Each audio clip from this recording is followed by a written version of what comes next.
नमस्कार दर्शक बंधु 8टा जिला मिसिकी जेतेबेले त्रिपुरा गोटे राज्य पारला 6टा जिला मिसिकी सिक्किम जेतेबेले गोटे राज्य पारला 2टा जिला मिसिकी गोवा जेतेबेले गोटे राज्य पारला तेबे आम अभियुक्त कोरापुट जिला नवरंगपुर मालकानगिरी और रायगढ़ जिला मिसिकी गोटे नुआ राज्य कहीं पारिबनी। तो नमस्कार दर्शक बंधु मो ना अच्युत बत्रा आपण मानक स्वागत करुच्ची आज वीडियो रे। तो आसंतु देखिबा ओडिशा सरकार अवहेला दृष्टि और मन इच्छा शासन जहाँ द्वारा ये 4टा जिला मिसिकी गोटे नुआ राज्य गढ़िबार दाबी पत्र देवारे बाध्य हेले, जहाँ द्वारा ये अंचल लोक मैंने आज भी सरकार कौन मौलिक सुविधा पाइबारे वंचित अछंती।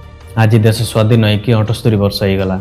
एमती एमती गाँ मैंने अच्छी जो रास्ता भी भलसे जाइनि, एमती एमती गाँ मैंने अच्छी जो स्कूल हेले भी ना। एमती भी ये 4टा जिला जाक समस्त प्रायतः पहाड़िया अंचल ही अच्छी रोड एक्सीडेंट हो कि अलग कौन घटना हो जदि कौन लोक गुरुतर होती ना तेरे सामान्य सीटी स्कैन अलग जिलार मेडिकल एडमिट हाँ केते बेले तो अलग अलग राज्य को जावाक पड़ुछि, जमीक जगदलपुर कोंडागाँ विशाखापट्टना रायपुर भाया सहर मानक। शिक्षा व्यवस्थार कथा जदि कहवा गत 5 वर्ष मध्य 5632 स्कूल बंद होती जहाँ नामलिका कम थी जो बंद होती बाकी तो मिश्रण कर कोरापुटर लक्ष्मीपुर ब्लॉक प्राय 129 स्कूल बंद होती पट्टांगी ब्लॉक 96 स्कूल बंद होती बाकी जो प्राइमरी स्कूल रही कटक पुरी भुवनेश्वर मानू टीचिंग पोस्टिंग आम जिलार पिला माने मिसिकी जते भी जिला भित्तिक नियुक्ति दाबी पत्र देले सरकार शुणुना।